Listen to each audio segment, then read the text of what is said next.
Good afternoon, everyone. Thank you for joining us again. I believe this is the fourth meeting of the Big Ideas Seminar. What are there? Are there two or three more to go, Pam? Two more to go.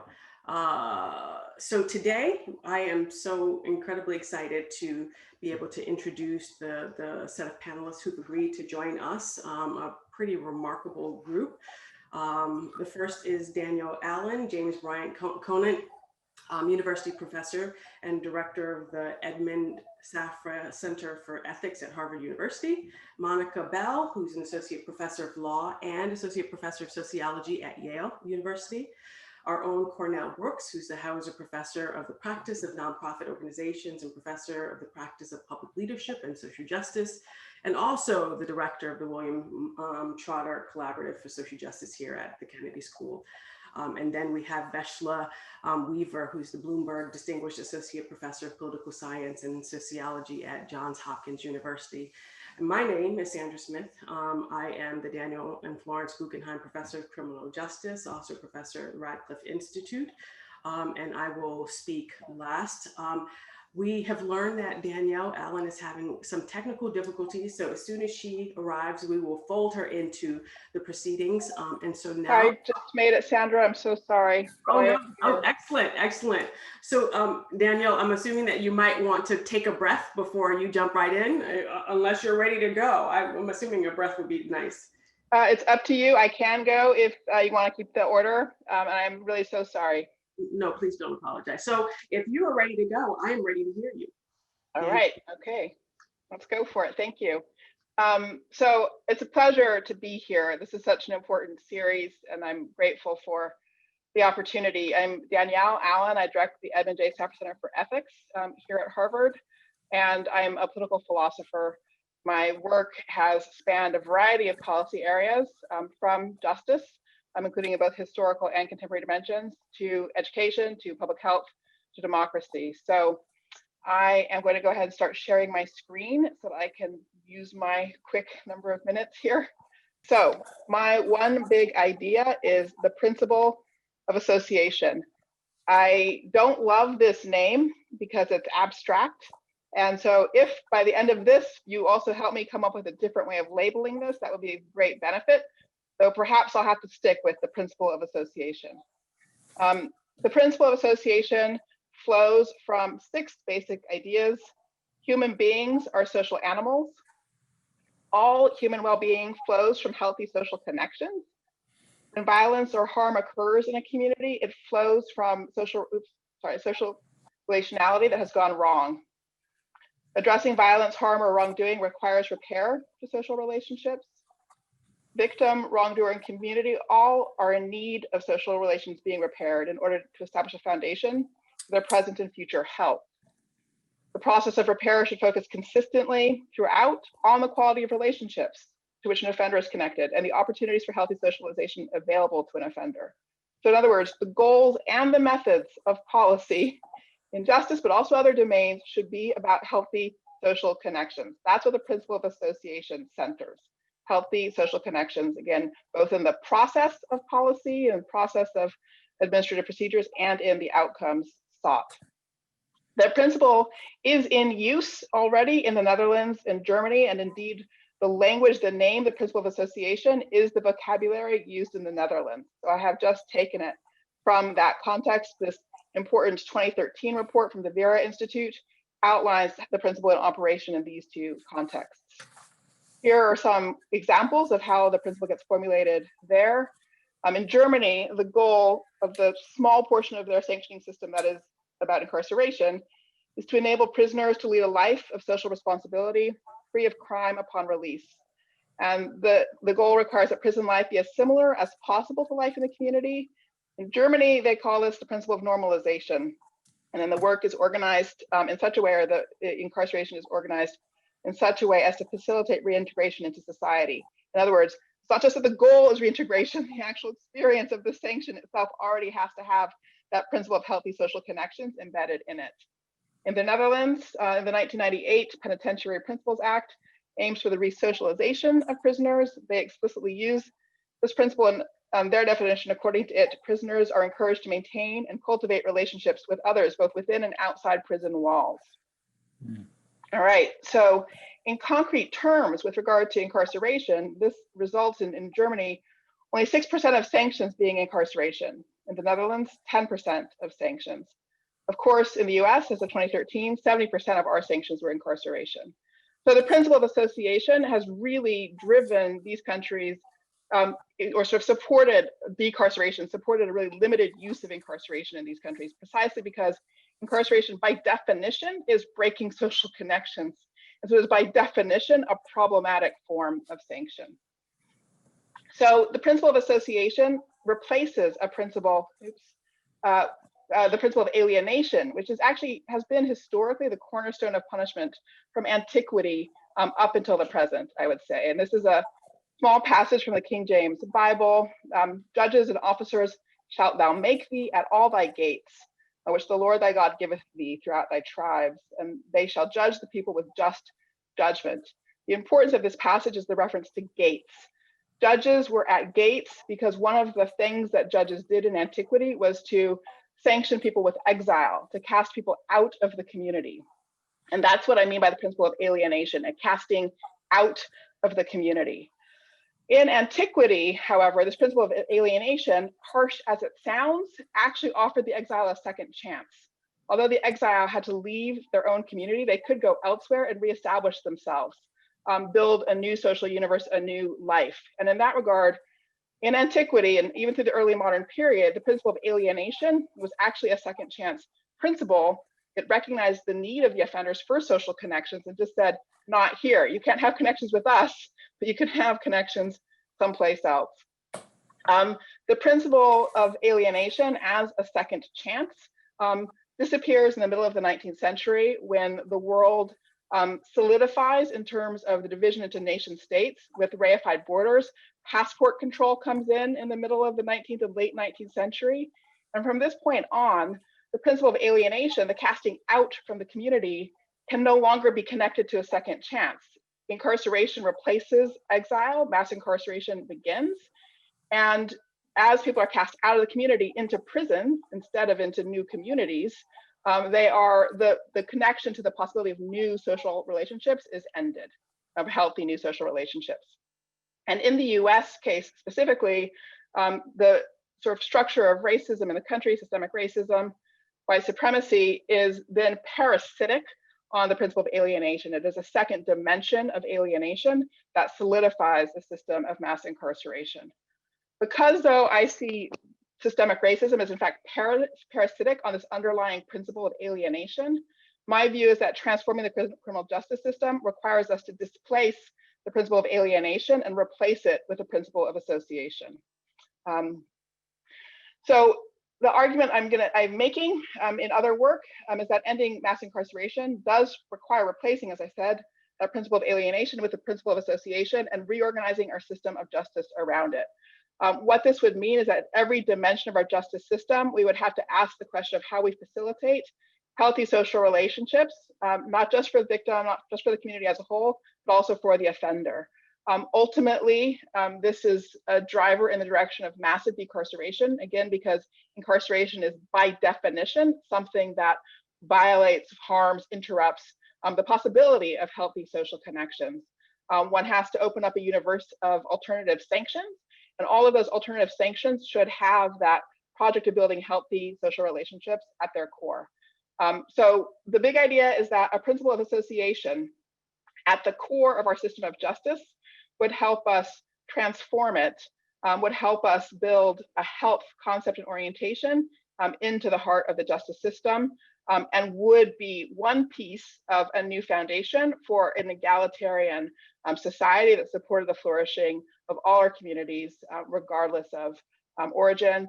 The principle of association also would require, by definition, it requires undoing the alienation that flows from systemic racism. So the argument is that by focusing on a principle of association, again, every step along the way, process as well as outcome, one is necessarily always also dismantling racial supremacy as you go. Thank you. Thank you so much for that, Danielle. I have a suggestion for you. I'll save it for the Q&A, but I really appreciate your contribution. This is actually what I was hoping that you would present on. So next up, we have Monica Bell. Monica? Good afternoon, everyone. I'm Monica Bell, she, her, hers, and I'm currently working on 2 projects, one about pre-arrest diversion and how programs like it might fit into a transformative agenda.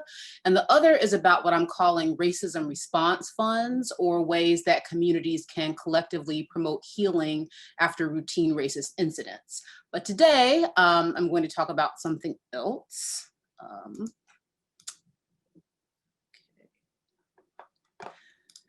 So 8 years ago, I started my first big research project in graduate school.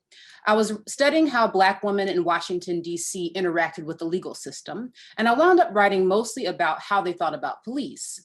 In that writing, I made a critical error that plagues too much social science research. I was so focused on what my respondents said about policing that I did not take a holistic enough view of what they were saying about public safety and the broader processes of legal estrangement and solidarity.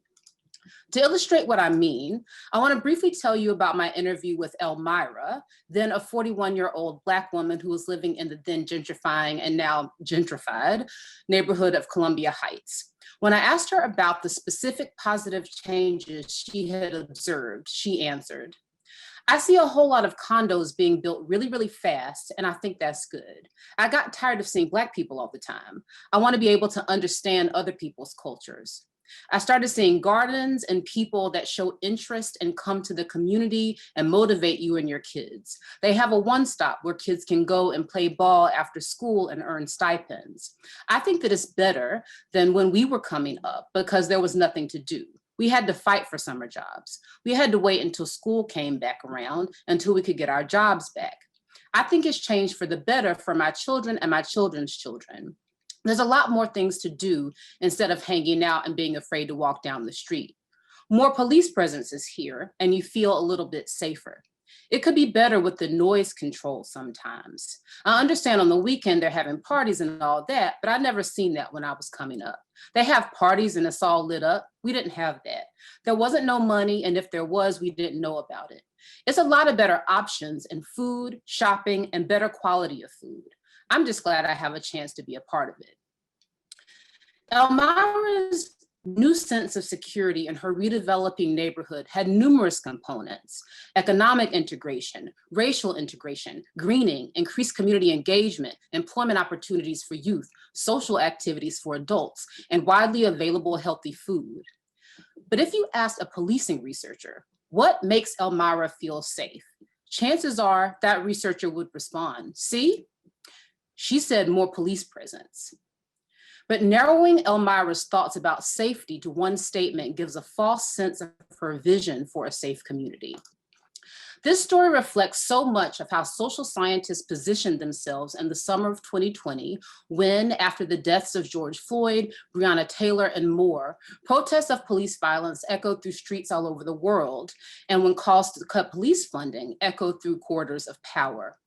Social scientists pointed to people like Elmira and research that focuses only on the effects of police on crime and fear, and thus helped chill the debate over police defunding. And while there is certainly truth in these social scientific findings, there is not the entire truth. Social scientists like me have not been studying public safety. We have been studying policing. We cannot speak to what we haven't studied, and we haven't devoted nearly as much attention to all the other aspects of Elmira's analysis. Thus, in times like summer 2020, the only sad value of our analysis is reinforcement of the status quo. In the same way that scholars have denaturalized incarceration, scholars can denaturalize traditional policing by examining its larger ecosystem, including its alternatives. As a historical point, police departments as they currently exist are relatively new. While American policing's roots are partly found in early American history, militia, slave patrols, urban American police departments were mostly established in the early to mid 19th century. That was well before the police professionalization movement, which proceeded in earnest after the Wickersham Commission documented widespread police corruption and abuse in the early 1930s. It was only after then, in the mid 20th century, that ordinary people really began relying on police to intervene in major and minor issues. Even then, almost no one believed that police could actually prevent crime. The idea that police were not merely crime responders, but also crime preventers is even newer. That's happened in my lifetime, aided by new technology and algorithms controlled largely by private industries. So this isn't natural.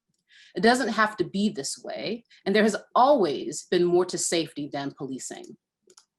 Some cities, like New York, Denver, and San Francisco, are piloting emergency response options that do not directly involve police, modeled after the CAHOOTS program in Oregon.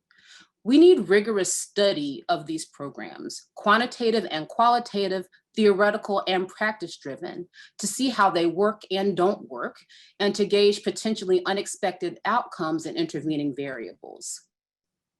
There is one community-based anti-violence program that has attracted a great deal of researcher attention. The program is now called Cure Violence, previously known as Ceasefire, and it has been extensively evaluated in its 20 years of existence. It's an alternative to traditional policing that has been able to gain widespread support. But Cure Violence's model is not all there is. Regular people without badges are engaged in anti-violence healing work that escapes attention from researchers, universities, and funders. So what types of questions might one explore if one is committed to a public safety agenda? There isn't enough time for a comprehensive list, but here are just 3 starting points that are animating some of my own research going forward. So those questions are, what specific supports and experiences contribute to people's sense of safety and fulfillment in their communities? What resources do people have to find ways to rebuild a sense of security once it has been violated? How free do people feel to pursue activities that bring them joy, and what inhibits that sense of freedom? Importantly, all of these are research questions that don't hold the police as central to their answers. We can also reorient ourselves vis-a-vis our collaborators and partnerships. Instead of partnering only with the most powerful institutions like police and other criminal system actors, we can partner with community groups that are trying to build other types of responses to harm. There's nothing inherently more scholarly or scientifically valuable about partnering with police than partnering with community groups.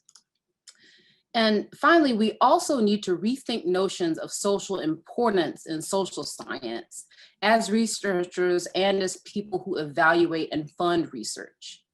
It is easier to get a policing study funded and published than a study on a transformative justice collective. Studying the former places the researcher at the center of a long-standing body of research and theory and in dialogue with a broad community of scholars. Studying the latter can get one labeled a spinner of just so stories. But a comprehensive research agenda on public safety, one that accounts for Elmira's vision, is the only way to build a social science that moves beyond default ideas and common wisdom. It's the only way to build a social science that remains relevant in an evolving world. Thank you. Thank you so much, Monica, for that really excellent presentation. Love your idea. So next up, Cornell. Well, first of all, let me just say good afternoon to everyone and express my appreciation for the opportunity to share a few ideas on a Hippocratic form of policing, as in do no harm. My name is Cornell William Brooks. I serve as a professor at the Kennedy School and a visiting professor at the Divinity School. But as significantly, I previously served as president and CEO of the NAACP, where I spent much of my time flying around the country to scenes of tragic violence, as in police homicides. And before that, I spent time as a civil prosecutor in the Civil Rights Division of the Justice Department. So I want to begin with the first slide and call upon you to exercise your imagination in policing terms and sociological terms and criminological terms, but probably most significantly in moral and social ethical terms. So if you can imagine being in Times Square and you see a police officer who's confronted by a person with a knife. The police officer is well armed and well trained, carrying a high caliber weapon. Nearby are a group of children. This Times Square represents a Times Square of potential harm, meaning the harm is not merely with respect to the person carrying the knife or the police officer, but also those who are in close proximity and intimate vulnerability, namely the thousands upon thousands of people in Times Square at this potentially tragic moment. Now, how the police officer responds to being confronted by someone with a knife in a place of much population density has everything to do with the model of policing they operate under, their perception of harm. So I want to just talk for a few minutes about a paradigmatic shift, if you will, in policing. Much of our thinking about policing is governed by essentially two models, as specified and lifted up in the president, as in President Obama's 21st Century Task Force on Policing, namely a warrior model or a guardian model. Under both of these models, police officers perceive harm to themselves, to others, or to the person who's posing a potential harm to them, and they may perceive this harm in terms of reasonable apprehension, and then make a determination as to whether or not force should be used. But I want to make it clear here that the use of force should be understood in a broader context. You have standards of reasonableness and proportionality, but it's important for us to appreciate the fact that a number of states are looking at this notion of harm being circumscribed with respect to the police officer as opposed to the broader community and social externalities.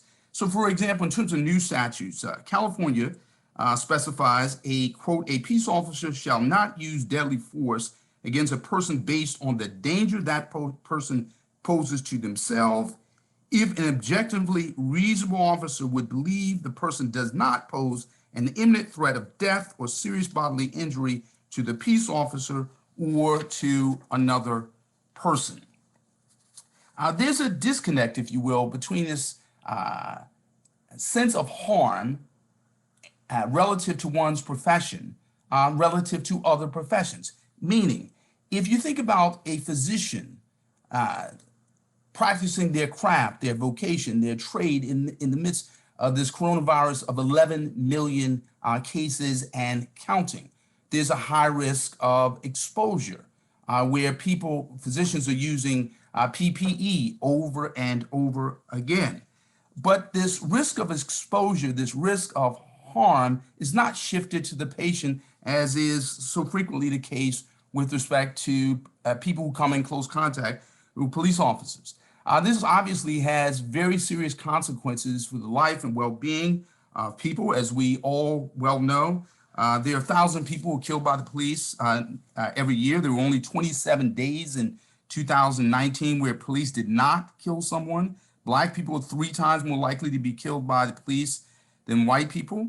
1 out of every 1,000 Black men loses his life to the police, and police homicide is a leading cause of death. Now, if we think about this whole matter of policing and police homicide and the allocation of violence, in terms of the work of Tracy Mears, who makes this analogy of policing public safety as a public utility. But it's a public utility, if you will, where the cost is not borne equally or evenly across the population, like a public utility as in lighting or providing water. But these costs are borne by a small sliver of the community, namely Black and brown communities who who are subject to not only violent policing, but stop and frisk, violation of their civil liberties. And so I want to suggest that we think about a different model of policing, not in terms of policing as a guardian, policing as a warrior, meaning using force to take on some army of crime, or even as a guardian where the tools you use are those that guardians have, namely weapons, as opposed to policing and public safety being more broadly defined. Of course, this notion of a physician model is one that focuses on the health and well-being of a community, as in community health.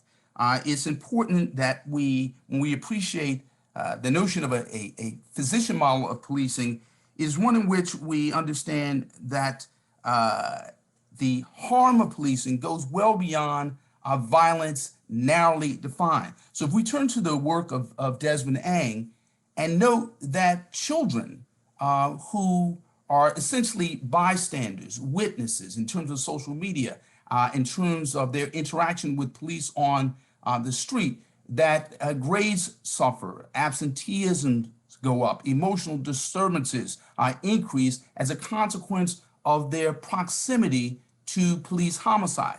If that is in fact true, if there's a time square of harm where you have a person in close physical proximity to a police officer who faces the risk of being harmed, having their life taken, as in the case of George Floyd and so many others.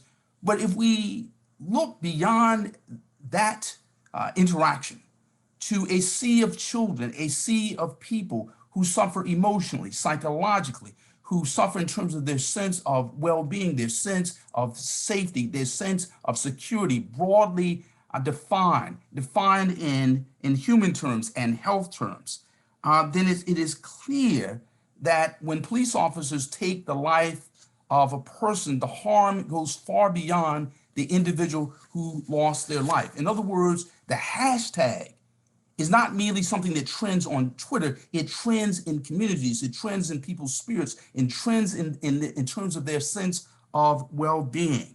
So just going to this notion of policing as healing, if we can just turn to that slide. And we think about police officers taking, if you will, a Hippocratic oath. We understand that the Hippocratic oath, contrary to popular perception, does not contain the words, "First, do no harm."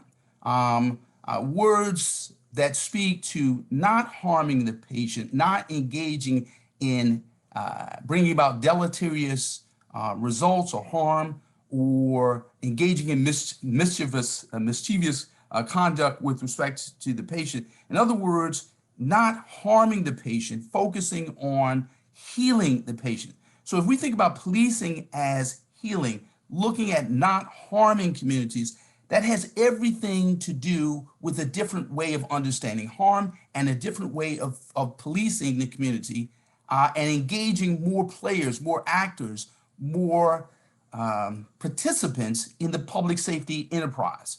And so first, it suggests that we take an intersectional and interdisciplinary team approach, meaning when physicians treat a patient, you have internists, you have cardiologists, you have family practitioners, you have a team of individuals who are responsible for the safety and well-being of a patient. Related to that, when physicians endeavor to assess and diagnose or determine the prognosis of a patient, they conduct grand rounds and an interdisciplinary, intersectional approach. The practical applications of this are quite simply changing the standards for use of force, that is to say, creating a rebuttable presumption that the life of civilians is to be preserved, except when it is obvious that there's an imminent threat. And that calculation in terms of this rebuttable presumption goes beyond just an assessment of physical violence. It has everything to do with an assessment of the attendant harms. Second, consent decrees, building into consent decrees the ability to hold police departments accountable in terms of a community environmental impact statement. That is to say, assessing not only the number of homicides, arrests, and stops, but also looking at the psychological, emotional, community health impacts of policing. Lastly here, borrowing a notion from the Voting Rights Act, if we can think about a violence preclearance provision, that is to say, before a police department makes any change in policing with respect to the use of force, those changes have to be pre-cleared, if you will, with the Justice Department. So in other words, what the pre-clearance provision did for the Voting Rights Act, we can consider using in the context of policing so as to create an affirmative measure to protect communities. So with that said, I certainly welcome your ideas and thoughts, and thank you for this opportunity to share these ideas. So much to think about, Cornell. Thank you so much for that. Next up is Veshla. Thank you, everyone. And thank you so much to Sandra. And I'm grateful to Pam and the HKS folks for creating the space for these conversations. So from 2016 to 2018, my colleagues Tracy Mears and Gwen Prowse and I collected the largest archive of firsthand conversations about the police in Baltimore, Newark, Chicago, Milwaukee, LA, and actually Mexico City. And we soon learned when we transcribed the data just how often people went to their childhoods, describing early memories of police handling their bodies, asking where they were going or what they were doing, criminalized for having water guns and other mundane things, and being physically intimidating to officers at age 13 or 14. So I'm going to show you a few of these narrative accounts now. I can't read them all, but just to give you a glimpse. The first one says, I remember being a little boy. We did mischievous stuff as little kids, going to Five and Dime store and steal little water guns. But when we got caught, they took us down to the police station. You know what they did? They put the big phone books on our heads and hit us with the blackjack, the knife sticks they used to carry. You have so much ringing in your ear, man. You're like, man, I'm not going to forget this, you know? And somebody in LA says, the first time the police stopped me, I was 11 years old. And they stopped me because I was playing water balloon fights with my friends during the summer. And they handcuffed all of us. They paraded us in front of the community. They had the helicopter on us. And this was like a group of 11-year-olds. Like nobody was older than 13. And like they had guns on us. Like they pointed a gun to my head and they threatened our lives. Afterwards, even though we were kids, like the entire communities thought that we were up to something bad. This one talks about being in a crowd and you're walking down the street, coming home from school, you still got your book bags on. They just get out of the car and bug up with you. They just start spazzing out of nowhere. And then they want us to say something, want us to go at them with lips so they could have a reason to grab that gun. I ain't even fitting to lie to you. That's how it works.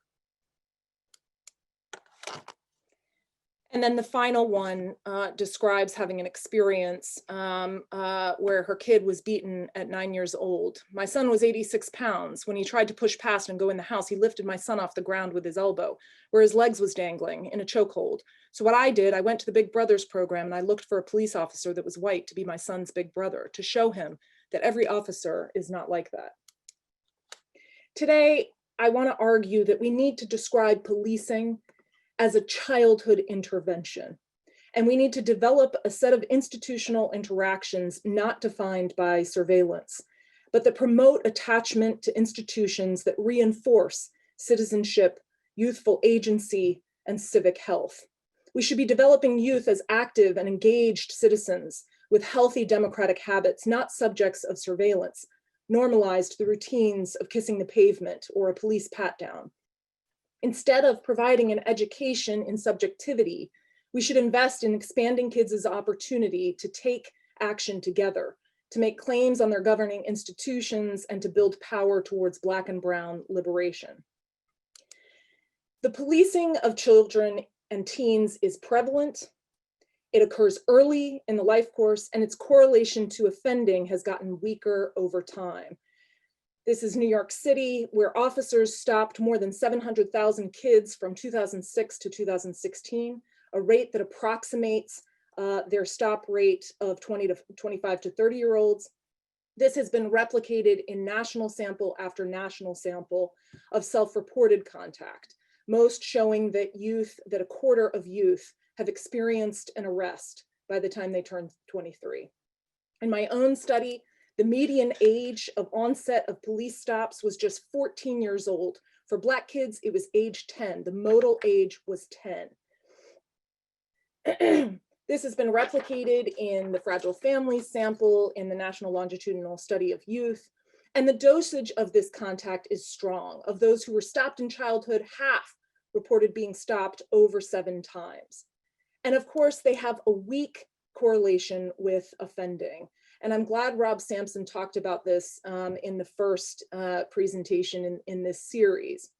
We found a very sharp generational shift between those who came of age just prior to and just after broken windows policing and other major shifts in police practice and power. So committing no crimes in the 1979 cohort, one has a minuscule probability of arrest. By the 1997 cohort, it jumps to 20%. This multinomial logit just shows that the no crime, right, no self-reported offending, arrest, but I was arrested quadrant increases across those two cohorts, especially for Black young adults. And of course, many studies show that Blacks are singled out by police. Take New York City again. So high was their contact that they had more force used on them. Black kids had more force used on them than the entire white adult population combined. In Fragile Families, 39% of Black boys reported being stopped by age 15. And the difference with white boys was robust to controls for socioeconomic status, peer and family circumstances. Studies now show that police often see Black boys as on average 4 years older than they actually are, calling into question whether police are capable of seeing Black kids as kids at all. Police encounters don't separate the bad from the good, but how we invest in surveillance in some places and not others.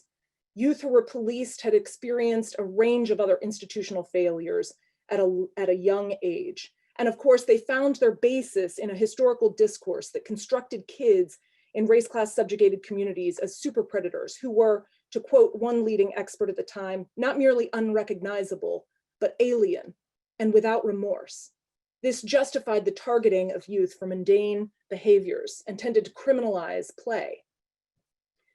And finally, these encounters are not neutral affairs, but they exact pain and peril later on in the life course. Extensive evidence from administrative data, nationally representative samples of kids, and qualitative accounts shows that these encounters produce substantial harm to citizens in their most impressionable years, sometimes beyond adolescence.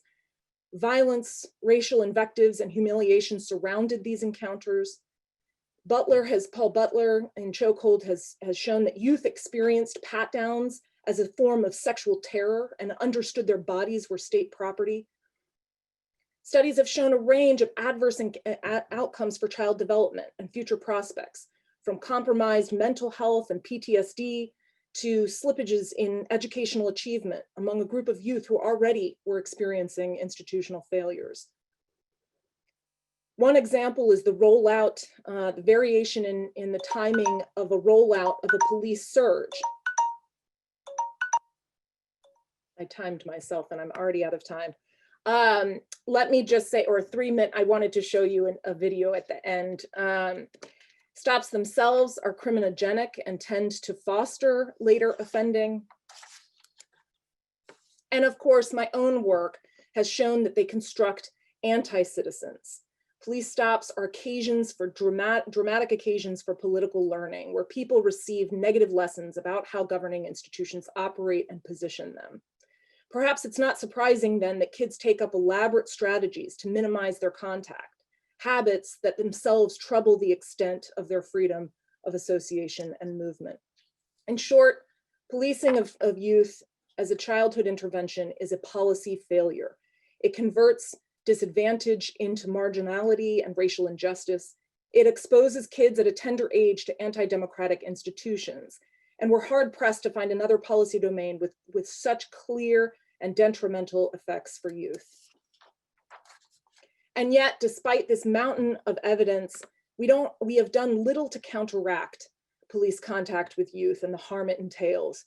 And the focus of many reforms are on the tail end of criminal justice, arrest diversion or de-incarceration. Police are often positioned as a first and not a last resort. There's very little training to police in how to handle younger bodies. If a police officer stops your child, there's no limits to touch, force, and speech acts or special constraints on how they handle them. So my first solution is to, of course, make police contact with youth a very last resort. This kind of abolition has worked in other parts of the criminal justice system, like the deinstitutionalization of youth. But most importantly, I think we need to reorient our system, not just eliminating contact, not just slowing the drag of youth into it.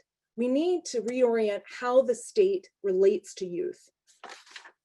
We need to advance new relations between citizens in race-class subjugated communities and government, and build real opportunity and power. My idea is simple, but it's not in our political imagination yet. Youthful spaces should not be punitive spaces, but places of civic incorporation.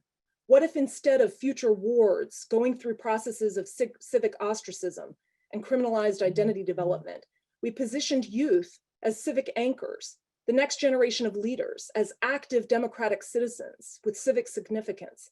What if we conceived of these young years as a crucial moment for civic incorporation and political agency?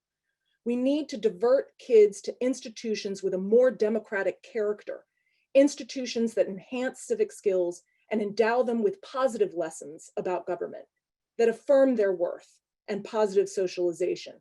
And we need to do this before paths are hardened into deep grooves. Here, there's even fewer examples. And more troubling still is evidence that the policing of youth has occurred while there was a sharp decline in institutions focused on civic incorporation. Many youth now live in civic deserts where places to constellate, collaborate, and address local issues together are severely lacking and that offer few opportunities for meaningful civic engagement, physical places where social cohesion develops and civic activity thrives. I have, even though we don't have, and this is the part of the talk where I don't have a lot of empirical evidence, but we tried to build civic spaces with immersive AV and in places that were enduring high levels of safety deprivation and policing. These, of course, weren't only for youth, of course, but they do show the alternative that I'm arguing for, a civic space of power and connection and shared purpose. So I want to show you a brief video that shows what I'm imagining bringing to race-class subjugated communities. And I'll leave you with this. In these sites, youth worked out a gang truce in a portal. They started neighborhood councils, and they worked with youth in other cities to create abolitionist discourses.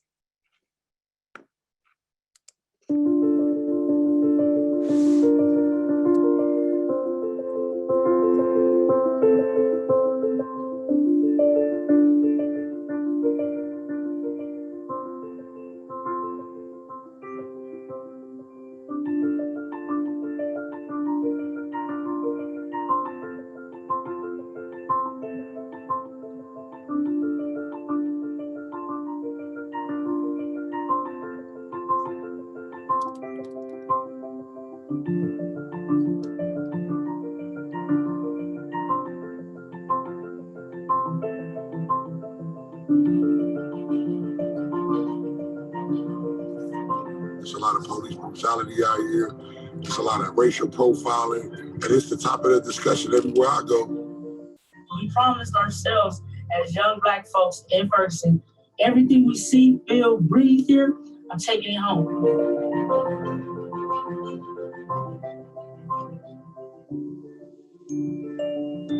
So we're starting a global community with the world, putting people differences aside.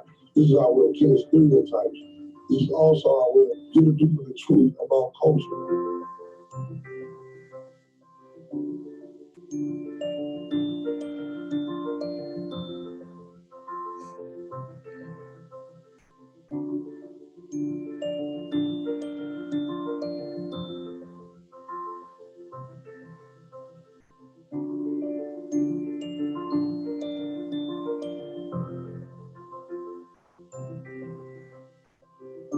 Daniel Harris Pickett, Tamir Rice, Antoine Shorter, Alton Sterling, Orlando Castile.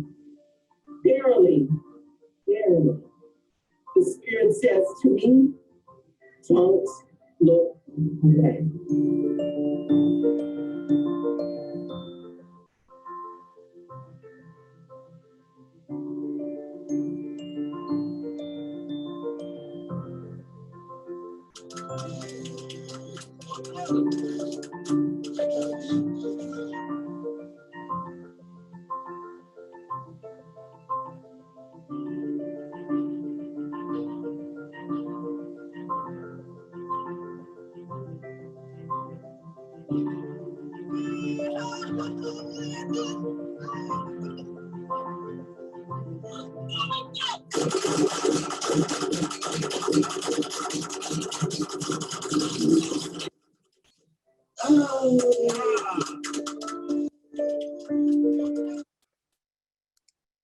Thank you.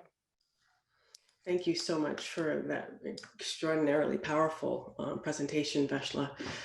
So because we have about 21 minutes left, I do want to leave enough time for folks to be able to ask questions. And so I'm going to forgo giving a presentation. I'm going to instead ask a set of questions to the presenters and then open it up for Q&A. And so I'm going to take it one at a time. I don't have one question for everyone. I have a question for each of you, a unique question for each of you. And the first is for Danielle. One thought is the principle of social integration, kind of Durkheimian. In many ways, I think what you're arguing for is a kind of Durkheimian view. The opposite, I think, of social integration would be a disintegration, which is what I think incarceration brings about. And so it really I think it really highlights, association feels a bit too, what does that mean exactly? Like I could be associated with you, but not truly connected to you, whereas integration feels like we're somehow tightly coupled, or at least more so. So I'm wondering what you think about that. But more importantly, the question is, do principles matter? So in the US, some would argue, and the National Academy of Sciences report put out there, you know, we kind of say that we have, where criminal justice, well, justice is concerned, principles of proportionality, parsimony, social citizenship. I can't remember the final one. And yet we do incarcerate at the rates we do. And for as long as we do, it doesn't, what we do in criminal justice at least seems to have little relationship to the ideals or principles that we say that we uphold. And so do principles matter? Is the question that I have. I'm just going to ask all of my questions and then I'm going to be quiet.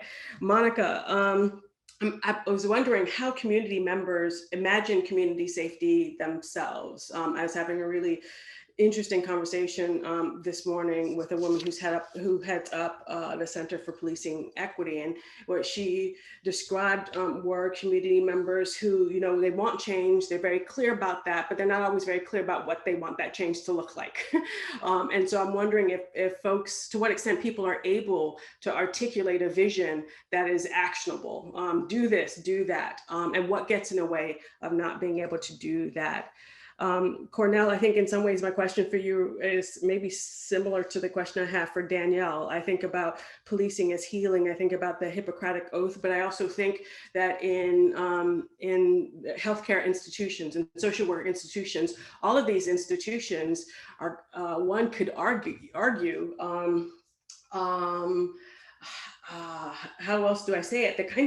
They're all kind of racist in ways that produce really poor outcomes for some kinds of people. And so you could have these, again, you could have these principles that in some ways shapes how folks behave, but then when you're dealing with some people, it doesn't seem to apply to them, and in part because you don't view them the same, you don't value them the same, you don't see them the same. And so I just wonder how ideas of race and racism and these kind of racist structures play into your ideal of policing as healing. I love the idea, I just don't see it playing itself out on the ground.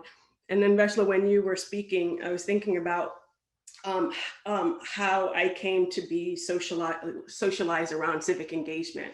And, I think about conversations I had with my father and things that I did with my father. So I knew I was going to vote. I voted as soon as I had an opportunity to vote, that kind of thing. And I also learned in a context of school. But what we're learning from social science research now, including the work of Victor Rios, is that it's also the schools and parents who bring the police in and use the police as a way of socially controlling them, dominating them, in part because of their own lack of resources, et cetera. So I guess my question is how, actually, I don't remember my question. So what is it that communities can do? What do you do underneath that? Because there's a reason why police end up being so central and then having such a kind of a toxic effect on kids that makes it so that they want to disengage. I want to know more, because it's not just about the police. There's a way in which everyone's engaging them and pulling the police into their lives. And so I just kind of want to hear your thoughts about that. I'm done. Thank you all for brilliant presentations. I love this. Thank you so much, Sandra. And I can't tell you how dismayed I am that we're not getting to hear your presentation. So I wish I could, but I do want to give other folks an opportunity. I'm very sorry about that. So in the National Academy of Sciences report, the causes and consequences of mass incarceration, they introduced a chapter on principles, making the argument that we ended up where we ended up with mass incarceration because nobody was actually paying attention to principles. And so precisely actually because practice wasn't guided by ethical discussion, we were able to kind of rinse and repeat our way into a really terrible situation, which was in violation of many core principles that we ought to have. And we have to have seen those violations as we are proceeding. So I think a gap in their report perhaps is that they don't actually take the time to describe the principles that have been operating in our system of mass incarceration. They simply laid out what they thought the alternative should be. And I do think one has to do both things. One has to lay out what has been operating and what it should be so that one can work on a project of replacement. So for me, in a certain sense, the principle of association, it's as important to me to talk about the principle of alienation as what actually has been driving everything, so that then we can see where it's operating and replace it. The vocabulary of social integration is super helpful and it might work. I think my struggle is I'm really trying to get to something that really comes out of the sort of psychological or health space, which is about literally the quality of dyadic and triadic and group relationships to the health, the relevance of the quality of those relationships to the health of an individual. And I think I haven't found the right vocabulary quite yet. So the Durkheimian concept is a little bit too much oriented towards the social whole, as opposed to the kind of health of the individual and the relational qualities of health. So that's still what I'm looking for. I do think principles matter, and I think they matter in two ways. One, they're submerged beneath everything that we do, and so they naturalize things, to Monica's point, and so to some extent we accept things because of sort of submerged principles that are operating for us. So I think as a society we've accepted the principle of alienation. Principles don't necessarily always have good content; they can have bad content, but they're sort of compass points. And I do think if you can bring them to the surface and find the places in organizational decision-making that are driven by compass points, you can actually extract bad principles and put new ones in and drive organizational change around those new principles.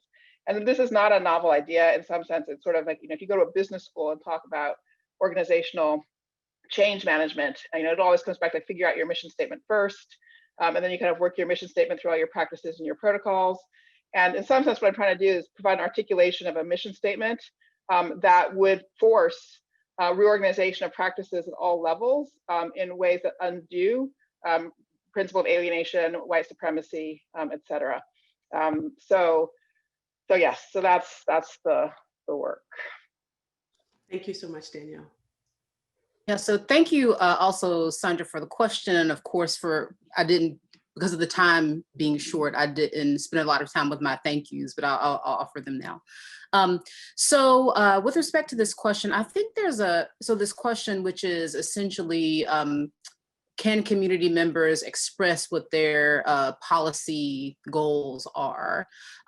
There's something implicit in that question, which is that if I ask a sort of random member of a marginalized community what they think should be done to change the safety landscape of their community, and they can't give me a list of technocratic responses, then there's something wrong.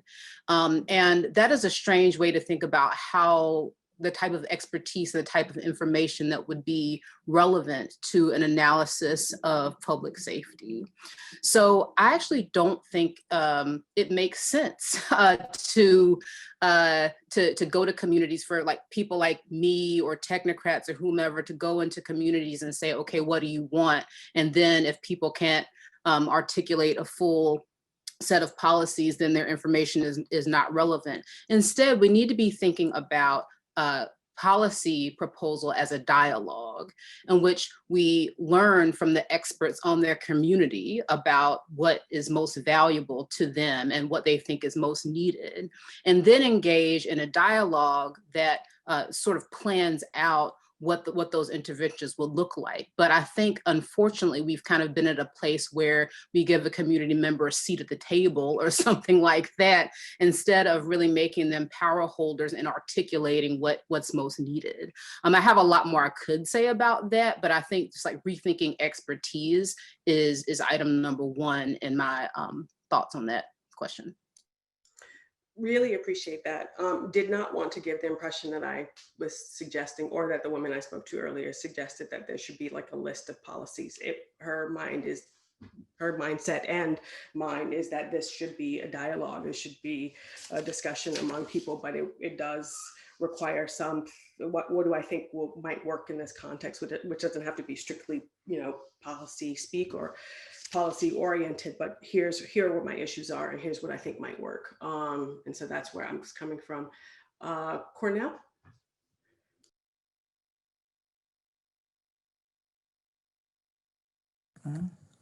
Okay. Like everyone, I certainly want to reiterate my appreciation. First, I want to underscore the fact that I agree with Danielle that principles matter. But I also want to be clear that principles untranslated, untransliterated into legal practices, legal standards are meaningless.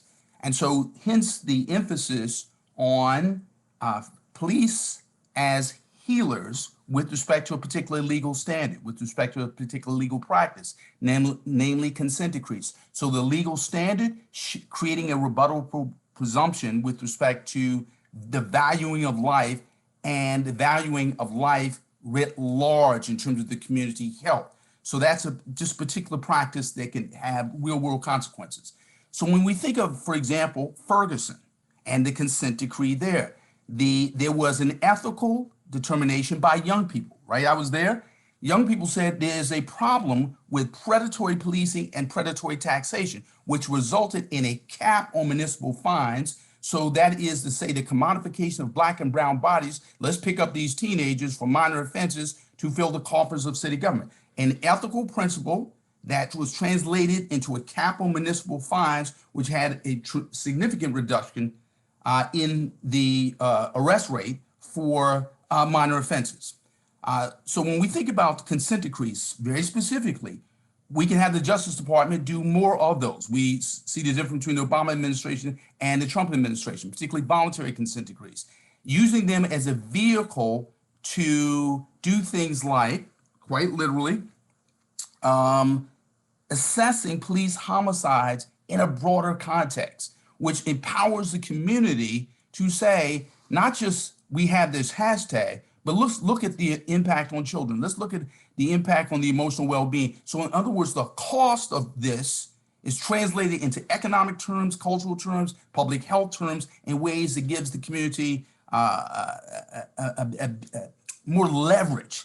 Last point here is when we think about policing as healing, it has budgetary implications, meaning we use our public safety budget more diversely. We spread it across in more disciplines, more sectors, more teams, right? So this is in some ways a subtle abolitionist point here, right?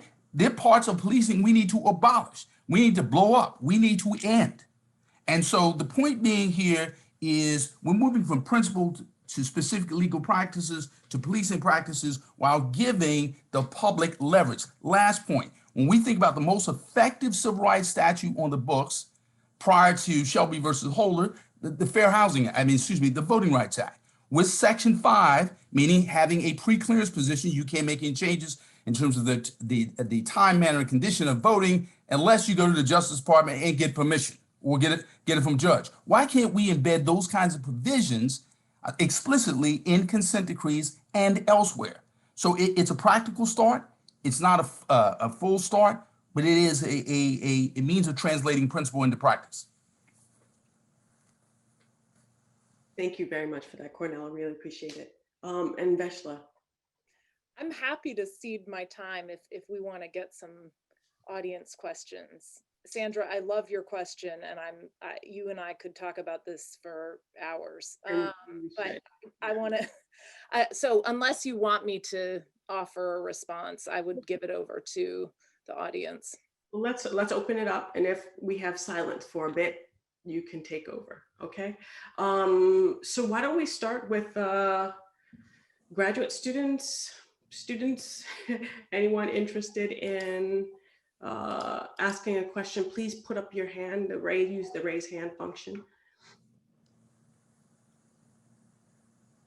Okay, and so while we wait for a student to step forward, I'm going to ask if Jenny Mansbridge would be interested in sharing her question with Veshla.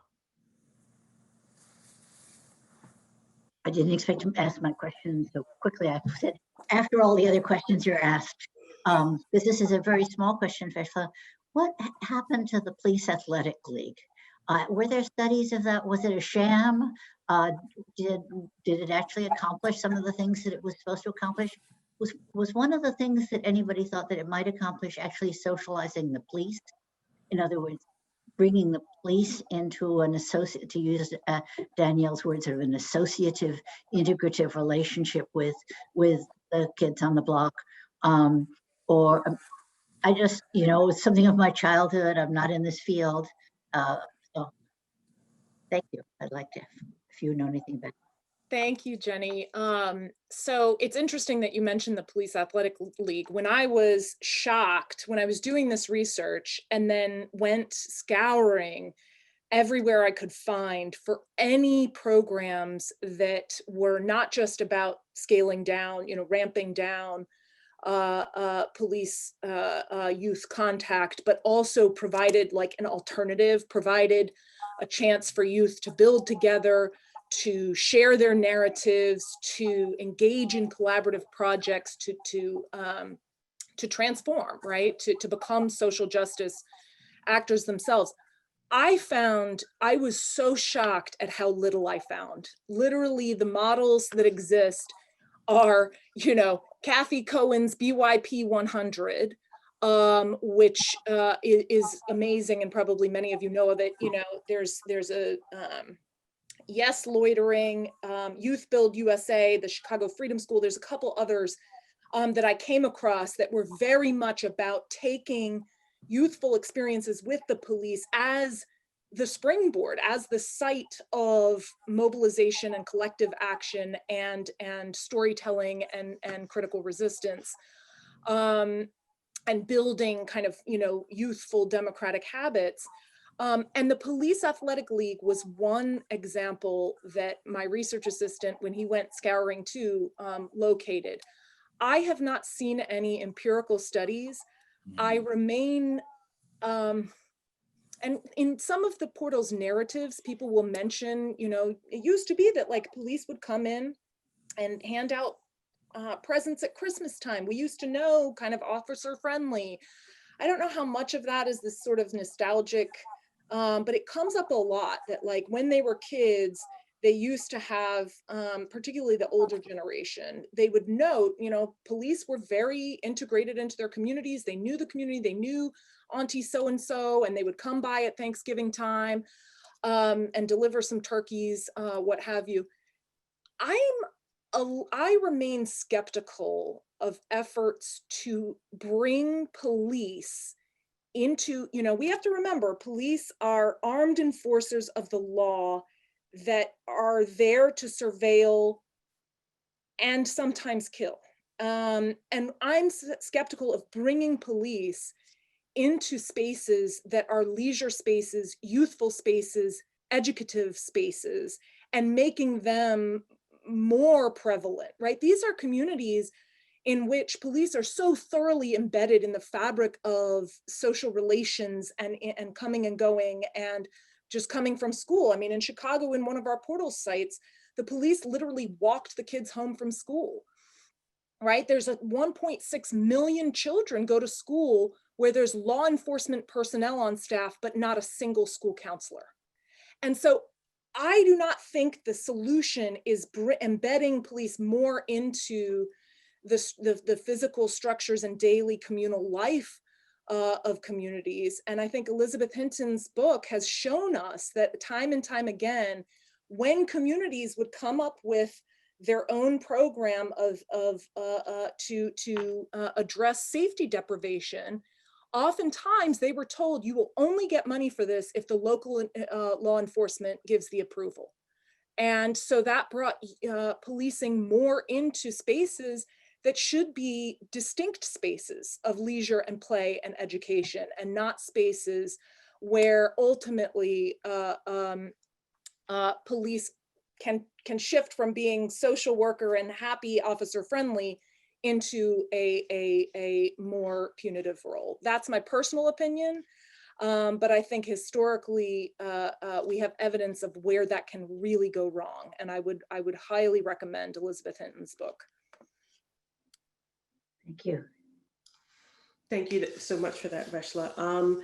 With less than a minute to go, unless we have a hand raise, I think it probably makes sense for us to sign off. And then at some point in the future, maybe I'll get an opportunity to share my idea. I don't know how big it is, but that would be great. But this was amazing to me. I really appreciated thinking about the issues that you all have raised, those that I hadn't thought about before, but those that I have and now think about somewhat differently. This was incredible. You all are incredible. Thank you for joining today.